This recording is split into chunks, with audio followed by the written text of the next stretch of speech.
Sir, ಈಗ ಬಳ್ಳಾರಿಯಲ್ಲಿ ಶಾಸಕರು ಸಂಸದರ ಮೇಲೆ ಇಡಿ ದಾಳಿಯಾಗಿದೆ, ವಾಲ್ಮೀಕಿ ನಿಗಮ ಮಂಡಳಿಗೆ ಸಂಬಂಧಪಟ್ಟಂತೆ ದಾಳಿಯಾಗಿರುವಂಥದ್ದು, ಅದ್ರ ಬಗ್ಗೆ ಕಮೆಂಟ್. ನಾನು ಟಿವಿಲಿ ನೋಡಿದೆ ಎಲ್ಲ ಶಾಸಕರ ಮೇಲೆ.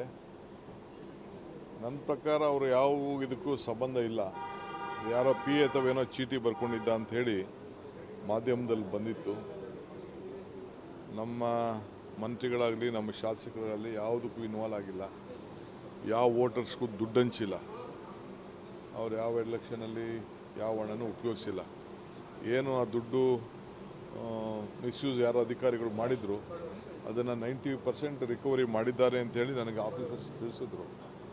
ಸೊ ನಮ್ಮ ಶಾಸಕರಿಗೂ ಇದಕ್ಕೂ ಈ ಒಂದು ಎಸ್ ಟಿ ವಾಲ್ಮೀಕಿ ಇದಕ್ಕೂ ಯಾವ ಥರದ ಸಂಬಂಧನೂ ಇಲ್ಲ. ನಮ್ಮ MP ಗೂ ಸಂಬಂಧ ಇಲ್ಲ, ನಮ್ಮ MLAಗೂ ಸಂಬಂಧ ಇಲ್ಲ. ಸರ್, ನಿನ್ನೆ ಜಾತಿ ಗಣತಿ ಏನು ಘೋಷಣೆ ಆಯಿತು, ಅದಕ್ಕೆ ಸಂಬಂಧಪಟ್ಟಂಗೆ ಬಿಜೆಪಿ ತೀವ್ರ ಆಕ್ಷೇಪ ಮಾಡ್ತಾ ಇದೆ. 150 ಕೋಟಿ ಮತ್ತೆ ಇನ್ನೊಂದ್ಸರಿ ವೇಸ್ಟ್ ಮಾಡಕ್ಕೆ. ನೋಡ್ರಿ, ಜಾತಿ ಗಣತಿನ ಟೀಕೆ ಮಾಡಿದವರು ಅವರೇ. ಜಾತಿ ಗಣತಿನ ಯಾಕೆ ಅವ್ರು ಇಸ್ಕೊಳ್ಳಿಲ್ಲ? ದುಡ್ಡು ಖರ್ಚಾಗಿತ್ತಾನೆ, ಯಾಕೆ ತಗೊಳ್ಳಿಲ್ಲ? ಇವತ್ತು ಅದನ್ನು ಉಪಯೋಗಿಸ್ತೀವಿ. ಯಾರ್ಯಾರು ಬಿಟ್ಟೋಗಿದೆ ಅಂಥವೆಲ್ಲ ರೆಕ್ಟಿಫೈ ಮಾಡ್ತೀವಿ. ಸಮಾಜಕ್ಕೆ ಒಳ್ಳೇದಾಗಲಿ ಅಂತೇಳಿ ನಾವು ಮಾಡ್ತಾ ಇದ್ದೀವಿ.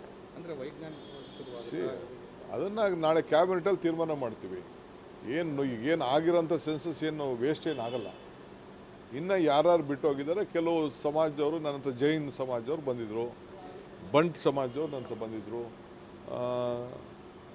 ಇವರು ಬೇರೆ ನಮ್ಮ ಬೆಸ್ತ ಸಮಾಜದವ್ರು ಬಂದಿದ್ದರು, ಬೇರೆ ಬೇರೆಯವರೆಲ್ಲ ಬಂದು ನನಗೆ ನಮ್ಮದು ನಂಬರು, ಇವರು ನಮ್ಮ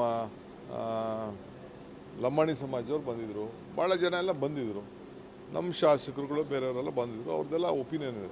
ಈ ವೈಜ್ಞಾನಿಕವಾಗಿ ಏನೆಲ್ಲ ಮನೆಗೆ ಹೋಗಿ ಮಾಡಿದ್ದಾರೆ. ನಾನು ಕೃಷ್ಣ ಬೈರೇಗೌಡರು ಕೆಲವರೆಲ್ಲ ನಾವು ಮಾತಾಡ್ದೋ, ಕೆಲವರೆಲ್ಲ ಮನೆಗೆ ಹೋಗಿ ಚೀಟಿ ಕೂಡ ಅಂಟಿಸೆಲ್ಲ ಪ್ರಯತ್ನ ಮಾಡಿದ್ರು ನಮ್ಮ ಅಧಿಕಾರಿಗಳು. ಹಂಗಾರೆ ನಮ್ಮ ಟೀಚರ್ಸ್ಗಳು ಎಲ್ಲ ಹೋಗಿ ಇದು ಮಾಡಿದವರೆಲ್ಲ ಸರಿಲಿಲ್ವಾ? ಕೆಲವರು ಸೀರಿಯಸ್ ಆಗಿ ತೊಗೊಳ್ಳಿಲ್ಲ ಅಷ್ಟೇ. ಅಯ್ಯೋ ನಾವು ಹೋಗಿ ಪ್ರೆಸೆಂಟ್ ಮಾಡ್ಕೋಬೇಕು, ನಾವು ಇನ್ನೊಂದು ಮಾಡಬೇಕು ಅಂತ ಸೀರಿಯಸ್ ಆಗಿ ತೊಗೊಳ್ಳಿಲ್ಲ. ಈಗ ನಾವು ಅವ್ರಿಗೆ ಈಗ ನೋಡಿ, ನಮ್ಮ SC ಕಮ್ಯುನಿಟಿ ವಿಚಾರದಲ್ಲಿ 10 ಅಡ್ವರ್ಟೈಸ್ಮೆಂಟ್ಗಳು ಕೊಟ್ಟಿದ್ದಾರೆ, 10 ಮನೆ ಸತಿ ಹೋಗಿದ್ದಾರೆ. ಈಗ ಸೋಷಿಯಲ್ ಮೀಡಿಯಲ್ಲಿ ಇದು ಅದ್ರ ಬಗ್ಗೆ ತಿಳಿಸಿದ್ದಾರೆ. ಆಮೇಲೆ ಆನ್ಲೈನ್ ರಿಜಿಸ್ಟ್ರೇಷನ್ ಮಾಡ್ಕೊಳ್ಳಿ. ಈಗ ಕೆಲವರು ಯಾರೋ, ಈಗ ನೀವು ಡೆಲ್ಲಿಲಿ ಕೆಲಸ ಮಾಡ್ತಾಯಿದ್ದೀರಾ, ನೀವು ನಾಳೆ ಬೆಂಗಳೂರಲ್ಲಿ ಬಂದು ಕೊಡೋಕ್ಕಾಗಲ್ಲ.